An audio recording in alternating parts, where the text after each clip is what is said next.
So thank you all for coming, first and foremost. We are going to start today with a land acknowledgement and treaty talk. I would like to begin with land acknowledgement to recognize the Indigenous stewards of our shared territory, their ancestors, and our communities. We respectfully acknowledge that we are on the Treaty 20 and traditional territory of the Mississauga and Anishinaabe. Peterborough shares the name Nicol, which means place at the end of the rapids. The Great Portage was a gathering place for Anishinaabe ancestors. As we gather here today, we are all treaty people, with a shared history and responsibility to honor and respect this land, to build relationships, and to engage in an ongoing education. We offer our gratitude for the First Nations for their care, teachings about our earth, our relations, and may we honor those teachings. Miigwech. Thank you. Welcome to the Women of Canadian Studies at Traill College event. Also today is Persons Day. It commemorates the day in 1929 that determined some women were included in the legal definitions of persons. My name is Laginski. I'm a Master's of Arts in History student here at Trent University, and I'm very grateful to have been hired by the School for the City of Canada to help complete this project. It has truly been a team effort, which I will thank everyone for at the end and give a proper shout out. This project celebrates some of the women that have helped build the Canadian Studies community in its 50-year history. I would also like to acknowledge that many women attending today have their own stories to tell and have been part of the community. So while we have more time to talk over tea, I encourage them to share their stories. Catharine Parr Traill College has always been a space that commemorates women. Catharine Parr Traill was born in 1808. Oh, I'm so sorry that my notes aren't there. Catharine Traill has always been a space that commemorates women. Catharine Parr Traill College was the university's first women's college, founded in 1964. The Victorian structure, Scott House, was chosen as the original site of the college. The college is named after Catharine Parr Traill, a notable mother, pioneer, writer, botanist, and Canadian heroine. Each house in the college is named to commemorate women from the Peterborough community who have historic or literary significance. Jeanette Scott, Isabella Glency Crawford, Marion Fry, Lillian Kerr, Catherine Wallace, Stuart McNulty. For those who are interested in learning more, I'm happy to continue that conversation over tea. Carr House, pronounced Kerr or Carr, there is debate. You can take your pick today. And I will not be judged for saying one or the other, please. But Carr House, Canadian Studies, is housed in Carr House. Carr House is in Catharine Parr Traill College, is the home of the School for the City of Canada and the Frost Centre for Canadian Indigenous Studies. Named after Lillian Pierce Carr, this is her wedding photograph, born on November 20th, 1878. Part of her life was spent contributing to local Peterborough community work that empowered women.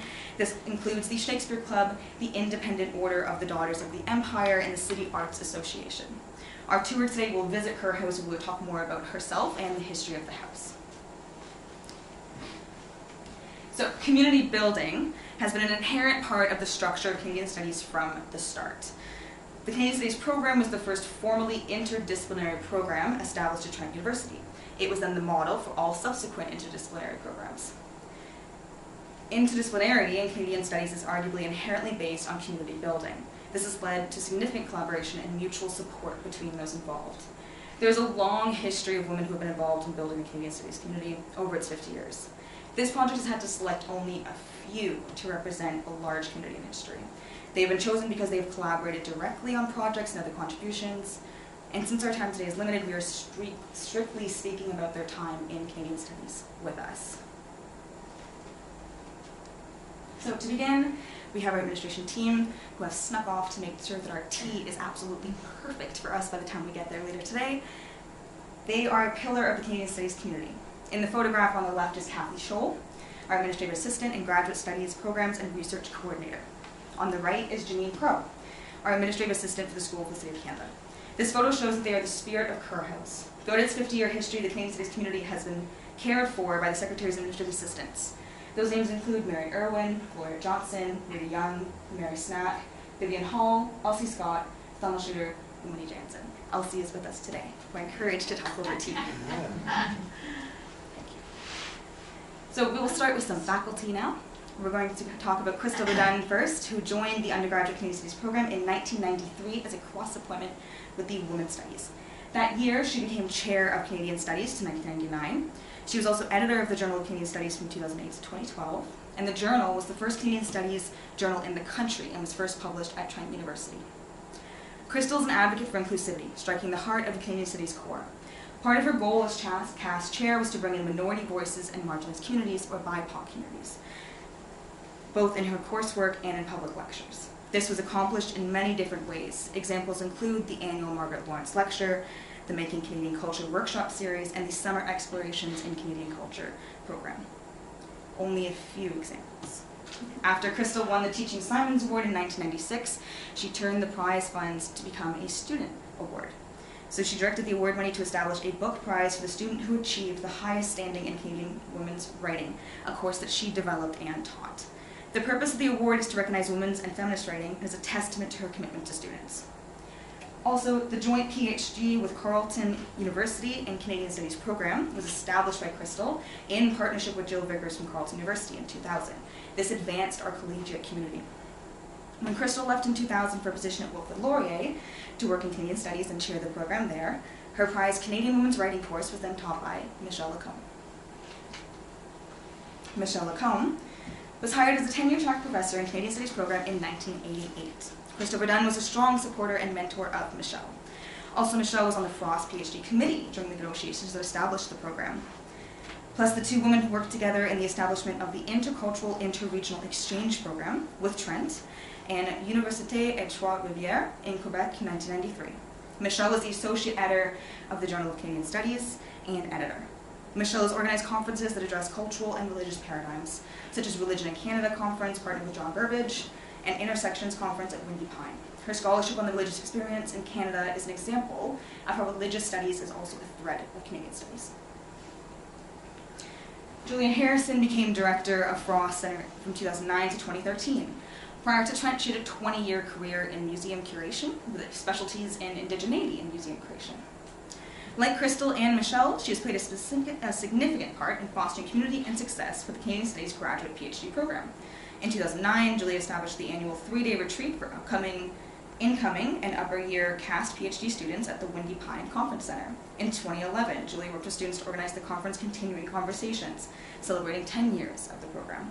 From this, the annual Vickers Verdun Lecture Series was established, which commemorates Crystal, the program, Trent, the college. In 2014, Julia retired and received the title of Professor Emeritus from Trent University. So in 2009, Julia Harrison and Sally Shivers began talks towards the development of what would become the School for the Study of Canada. Sally joined the Canadian Studies program as a joint appointment with the Department of English Literature in 2003. In 2004, a year later, she organized the Trent Brown Bag Lunch Series at Traill College. This series invited speakers who had connections to Traill and CAST to come and speak. One included Laura Moss, who spoke on post-colonial literature. So guest speakers, female guest speakers, have also been threaded in and part of our Canadian Studies community. This is one small example. Her success, Sally's success, includes advocating for accessibility and aging studies. This is especially evident in her having co-founded the Trent Center for Aging and Society. And she was also director of the Trent Center for Society, TCAS. Another example is the Interdisciplinary Perspectives on the Cost and Contributions of Care conference. So her interweaving aging studies is important because it again speaks back to our interdisciplinarity that we keep seeing happen. In 2011, Sally was the recipient of Trent's Distinguished Research Award. Now we have Margaret Steffler, who, like Sally Shivers, is another representative of the community spanning between the English department and the School for the Study of Canada. She is part of and teaches about a community of Canadian women writers. For example, her involvement in the Writers' Reading Series, organized by the English department but strongly supported by the Canadian Studies department to bring women to Trent and Traill. Margaret became member of the Frost Center in 2005 and was acting director of the School for the Study of Canada from 2017 to 2018. Also, she was book review editor and later member of the editorial board of the Journal of Canadian Studies. She has done research on Catharine Parr Traill as a naturalist and author of children's literature. In 2007, she gave a talk titled Catharine Parr Traill's Production of Children's Literature at what the time was called the Traill Fellows Lecture Series. And finally, we have Heather Nicol, has been director of the School for the Study of Canada since 2018 and director of the Frost Center for Canadian Studies and Indigenous Studies since 2021. She's the first person to be director of both simultaneously.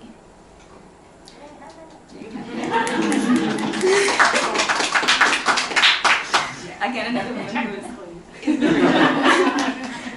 So Heather is an example of the decolonial teachings and community-based research that Canadian Studies supports. Of note from her work is having led the Canadian Difference research team with Christopher Dummett in 2015. They traveled across the country to facilitate conversations about community and Canadian history leading up to the 150th anniversary of Confederation. Heather is one part of a subgroup of Canadian studies community, those who study the Arctic. Some of her research focuses on the North American Arctic and Canada-US relations. Our subgroup is molded by Heather Nicol, Elizabeth Elliott Meisel, and Sheila Grant are some examples. They are representative. Heather Nicol and Dr. Elizabeth Elliott Meisel are both Fulbright scholars and experts on the Arctic. Heather was a Fulbright Canada Visiting Chair in Arctic Studies at the University of Washington in 2015 to 2016. The School for the Study of Canada welcomed Elizabeth as the inaugural Trent University Fulbright Research Chair in the fall of 2020. Her arrival is a result of the international ties the community studies community has established. The starting point of the legacy is truly Sheila Grant, one of Canada's top experts on the Arctic.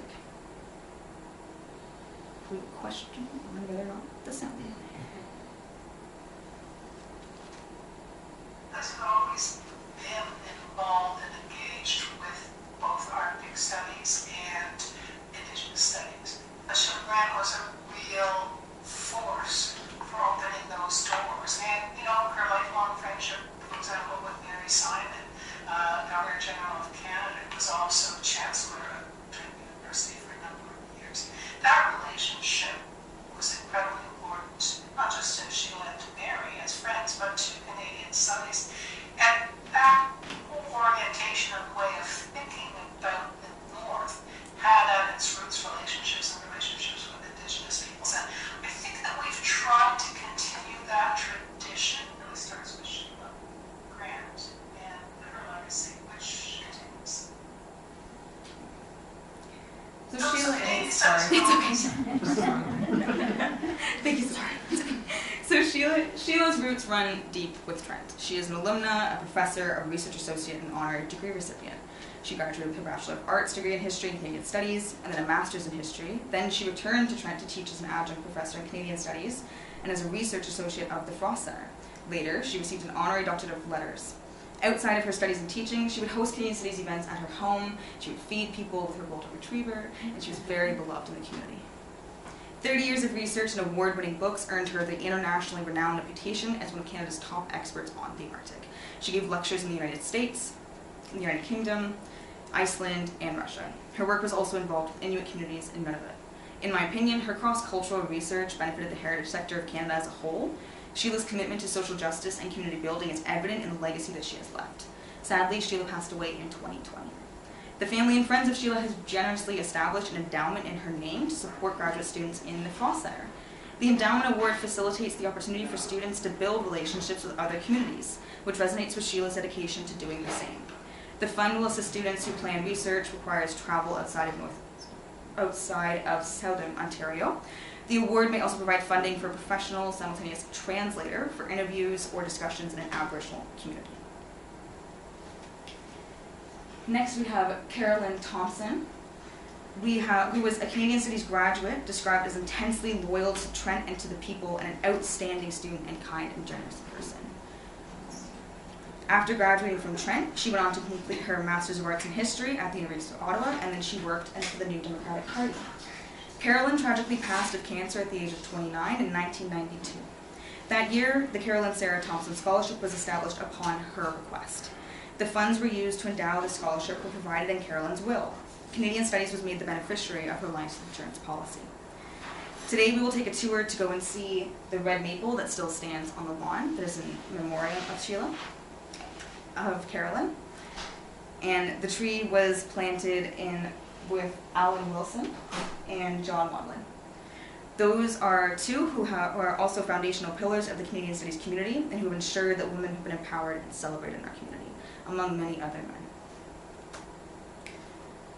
And then we also have Mary Northway. Mary Northway, a grand, big part of our legacy. She was born in 1909. She was the only child, and she was of the Northway family. So on her father's side, owned two companies, the Northway Company Limited and John Northway and Son Limited. The only child of the family, Mary inherited and then directed what was a large department store chain. She studied psychology at the University of Toronto, at what the time was a new discipline. And then for 30 years, she taught in psychology at the university. She received an honorary degree from Trent University in 1979. Mary's philanthropy to Trent has been invaluable. In her will, Mary left to Trent University a large private benefaction called the Northway Bequest in memory of her father, Garfield Northway. This bequest provided a permanent support towards a number of areas, the Canadian Studies Department being one, Bata Library being another, and the archives. As part of this project, a lot of my time was spent in the Mary Northway Reading Room at Bata Library Archives. On a personal note, much of my time was spent in Bata Library, and her legacy is very similar to Sheila and Carolyn's, where it is beloved and treasured and honored every day. And one way of that is Windy Pine. The Canadian Studies community is housed in Carr House, but it also has another home, Windy Pine. Windy Pine is a result of the partnership between Mary Northway and Flora Morrison. This is Mary Northway, this is Flora Morrison. These are a group of girls at the camp that they would establish. They first met at a summer camp for girls called Glen Bernard, and then with their love of camping, they would foster Windy Pine. Windy Pine, in the words of Mary, began as a base for teaching older girls the essentials of canoe trips and continued as a center for ourselves and our friends. This is another history of women. Much of my research of those women has been sourced from the scholarship of Julia Harrison, mentioned earlier. Her chapter entitled Retreat and Freedom at the Canadian College, an Early Feminist History, is invaluable. Flora and Mary always held Windy Pine jointly. It was together that they decided that Windy Pine should be offered to Trent as a center for Canadian and environmental studies. It has been 40 years since the deed of gift was signed by executors of Flora and Mary's estate in 1982. So we have 2 anniversaries happening. The formal bequest of the property was in 1987. With this exchange, a promise was made to Mary to give back to the Halliburton community. The ways in which that has happened would require an entirely separate presentation. In the words of Mary again, I am sure Flora would feel it is in good hands and has a future she would have loved to see. A memorial to our 40 happy years of happy, simple outdoor living, and a symbol of our concern for the environment. So these are photos of Windy Pine. We have Heather Nicol, Janine, and this is from the open house where it's John Wadman speaking, Julia Harrison speaking alongside, and this is inside the main cabin. So one example of how the contributions in Canadian Studies snowball from one into another is that from 2009 to 2013, when Julia Harrison was director of the Frost Center, she initiated and hosted the annual September 3-day retreat for incoming and upcoming and upper year. I've stumbled on that twice today. September 3-day retreat for incoming and upper year Canadian students in the joint PhD program with Carleton. That's an example of how the community building and legacy that these women have built from one another has continued. Julia built on to what Crystal had established with the PhD program in the space that Mary had left for them. So now we have Margaret Lawrence. Margaret Lawrence is a Canadian novelist and short story writer. Some stories of hers deal with women and politics in the prairies. Margaret Steffler argues that The Diviners, which won the Governor General's Award, draws on Catharine Parr Traill. She received an honorary degree from Trent in 1972. She was later appointed Trent University Chancellor in 1981 to 1983. She was also writer-in-residence and frequent guest speaker at Trent. The Margaret Lawrence Tribute was organized in 1988 through the cooperation of Canadian Studies, Women's Studies, and English. Crystal Verdun was active in that group. The Tribute also generated 2 separate endowments, the Margaret Lawrence Lecture and the Margaret Lawrence Writer-in-Residence Fellowship. Also in her honor is the Margaret Lawrence Scholarship, awarded for outstanding achievements in the field of Canadian literature or Canadian studies. And Budge Wilson is a bridge between Mary Northway and Margaret Lawrence. Budge was the best friend of Margaret Lawrence.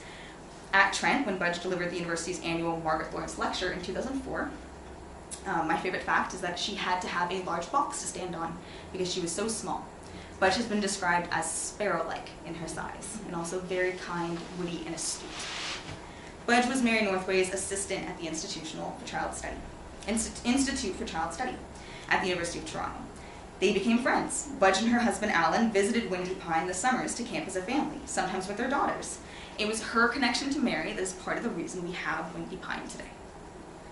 Alan was the founding chair of both Trent History Department and the Canadian Studies Department. He was photographed in the tree of the Carroll and Thompson tree. They came to together, Budge and Alan came to Peterborough in 1965. At the time, Budge was a fitness instructor and freelance photographer. Michelle Lacombe tells a wonderful story about Budge teaching gentle aerobics classes to the nuns, the sisters who lived in the residence of St. Joseph in Peterborough. Budge is similar to Catharine Parr Traill in the sense that both wrote children's literature. In her late 40s, she changed path and began writing what would become her award-winning children's fiction. It started by telling short stories to her daughters. At the age of 56 is when she published her first book.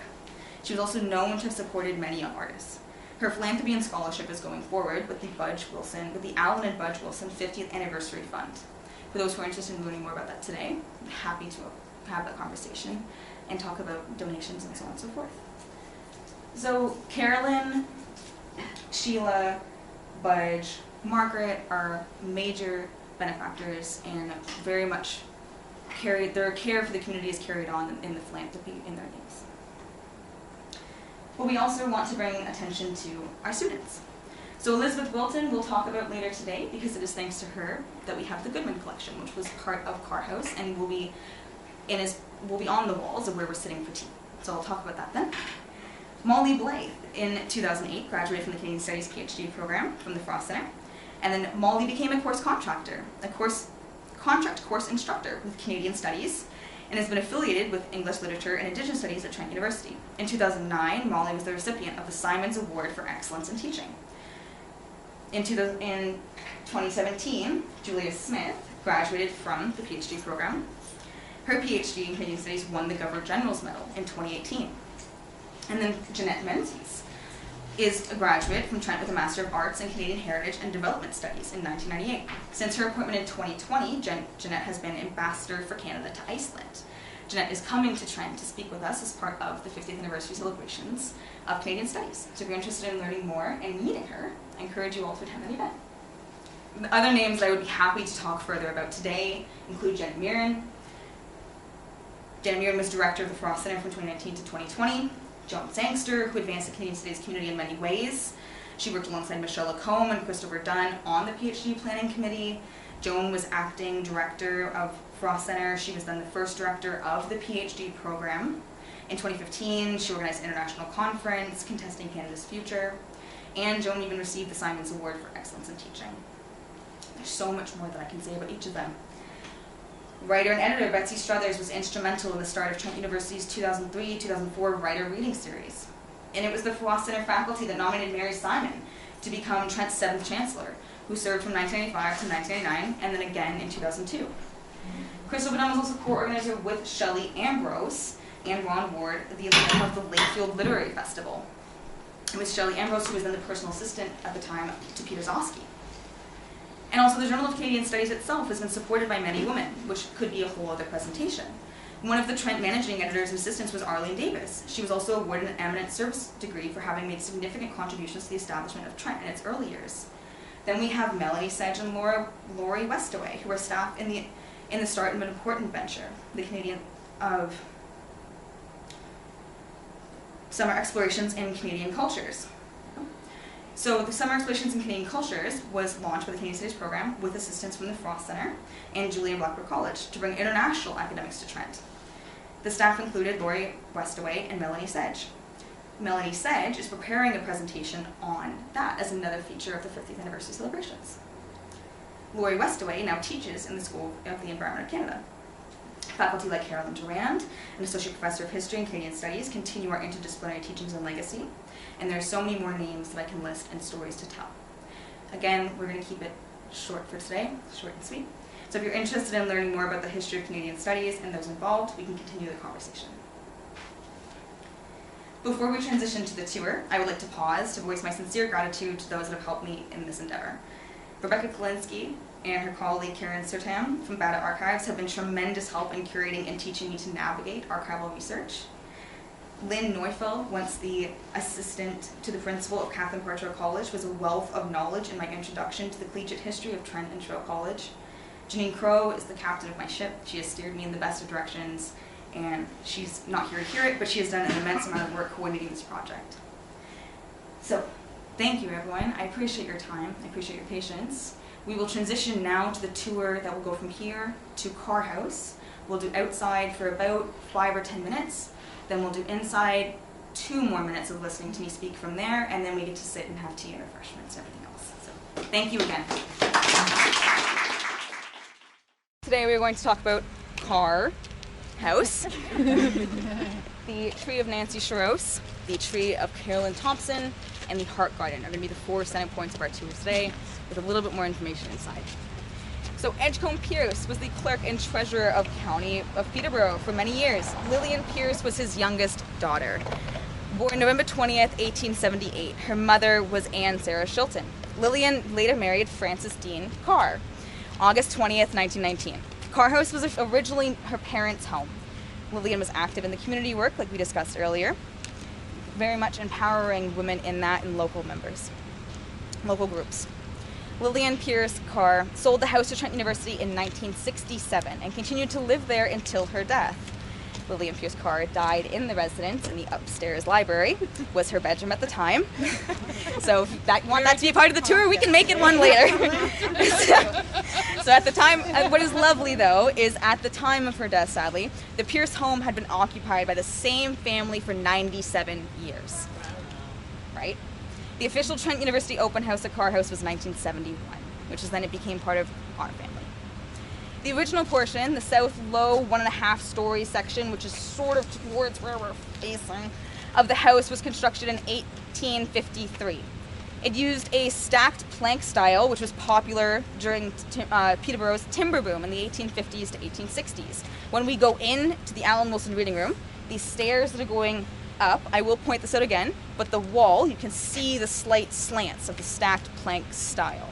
And also, if you're interested in the architecture, Nicol is a wealth of knowledge on the architecture itself of the whole college and the building. So I really do want to push attention to his scholarship as well. So the north addition was construction in 1870, and it is in the typical style of the period, Victorian Gothic style. The golden bricks are part of this extension. Some architectural aspects have preserved the heritage of the house. Historical researcher Martha Ann Kidd is quoted, "The renovation necessary to recycle the structure for college purposes has been done with great care. Where possible, the original openings have been used. Where this has not been possible, the new openings blend with the old." The Martha Kidd collection at the Trent Valley Archives is worth attention. It is photographs of the Pierce family, including the wedding photo we saw in our presentation earlier today. Behind me is a French lilac tree planted for Heather Avery, a former principal of Catharine Parr Traill College. She was also alumni of Canadian Studies and a graduate of Bachelor of Arts and Honors in 1983. Part of her legacy is also her philanthropy and membership in the honorary Trent University Legacy Society. Her interest in and support of Canadian Studies has been invaluable. If we turn, I have one more quote. A quote from Crystal Verdun about Heather Avery, which I would be happy to share, is, "Heather, who was Traill College principal at the time, was interested in feminist thinking and new ways of teaching. It was wonderful to be at Traill College during her time as principal.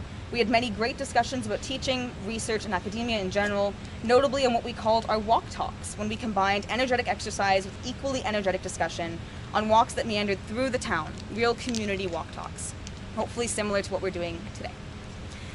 Now, behind us is the tree that was in the presentation earlier. This is the Carolyn Sarah Thompson tree, as it has grown and become so much bigger. The red maple was planted on the lawn of Carr House to commemorate Carolyn Sarah Thompson. Photographs of this planting were in the presentation.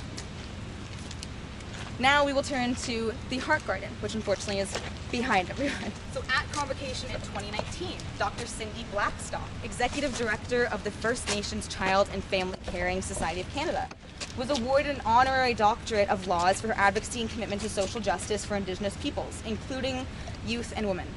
On this occasion, Dr. Blackstock gifted then Frost Center Director, Dr. Janet Mirren, with a package of wildflower seeds that were planted to honor the children sent to residential schools and their families, and to express commitment to the calls to action of the Truth and Reconciliation Commission and the Missing and Murdered Indigenous Women and Girls Report. Dr. Blackstock is a nationally and internationally respected advocate for the rights of Indigenous children. She's a member of the Gikstan First Nation. Her career and success is extensive.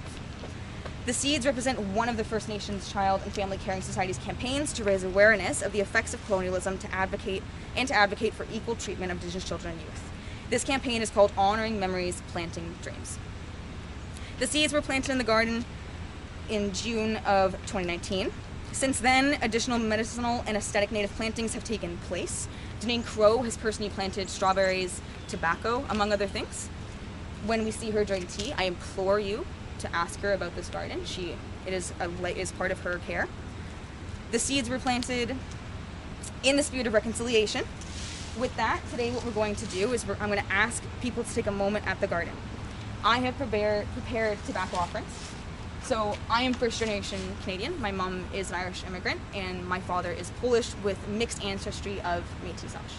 So I have done lots of teachings at the University of Queen's and at Trent University with this Indigenous Studies. And so I'm hoping that my teachings will resonate with my relations, with yours, and just with our community. So I'm going to hand out, this is completely voluntary. You do not have to participate in this part of the tour if you don't want to. Intentions are very important with tobacco teachings. You take with your left hand because it's closest to your heart, and you hold and you have your intentions. So it's completely voluntary because your intention is just, as I reiterate again, really important with that. We're not going to put them in the garden. I've been taught, my teachings is that tobacco offerings are better to be burned in a sacred fire. So with our relationship that we have with the Cheney-Wenjack School of Indigenous Studies, these will be passed on for firekeepers to burn in a sacred fire as per their protocol. So yes, and then as you do your prayers, I would also like to point out that I've not been able to confirm if this was on purpose. I think it has a life of its own. The garden is in the shape of a turtle. And the turtle is very reminiscent of Turtle Island, which is very Indigenous teachings. And so we have the nose of the turtle at the head of the garden, and you'll notice little arms there and there. And so it was one of the first things I noticed was that it's perfectly in the shape of a turtle. So now we'll take about 3 or 4 minutes or so, however long anyone really needs. We'll do the offerings. When you're done, back in the basket with me, please. And then we'll move inside. All right, so our last 2 pieces of information today starts with how we got the room itself. So in 1989, the Canadian Studies community, faculty, friends, and other disciplines banded together to raise funds to establish an endowment to create and maintain the Alan Wilson Reading Room at Carr House. So before it was Carr House, before we were based in Carr House, Canadian Studies was at Champlain College. The transition was made in 1989 because we were gifted this room. Traill College was more than welcome to have the Wilson Reading Room based here. And it's been a wonderful change. It's been a wonderful home base. Sheila and John Grant donated a large amount of funding for this. At first, there was no space found for it at Champlain College for the Wilson Reading Room. However, Traill College happily provided the room in Carr House. And so John Waldman moved Canadian Studies from Champlain College to Traill College. The generosity of the Grant family also extends beyond Trent. I did want to point out there was recent news announced in August 2020 that the family has gifted $250,000 to the Canadian Community Museum's new museum capital campaign. The gift celebrates the legacy of Sheila Grant, who was a 25-year volunteer and member of the museum. And then for the Goodman collection. So the art on the walls, many of the pieces, are part of the Goodman art collection. We have Elizabeth Wilton to thank in part for that, who was a Canadian Studies Masters of Arts student. She played a role building a relationship and facilitating the receival of this donation in 1996. While researching Margaret Matthews as part of her Canadian Studies reading course, student Elizabeth Wilton, she was an undergraduate student, sorry, let me retrack. So an undergraduate student, I want to clarify, so we have students represented from undergraduate, master's, and PhD. I did my due diligence. And so Elizabeth Wilton, while researching Margaret Matthews as part of her Canadian Studies reading course, worked with Professor John Waldman, and together they had the opportunity to visit Dr. Jack Goodman, a private art collector who owned a substantial collection of Canadian art from the 19th to mid-20th century.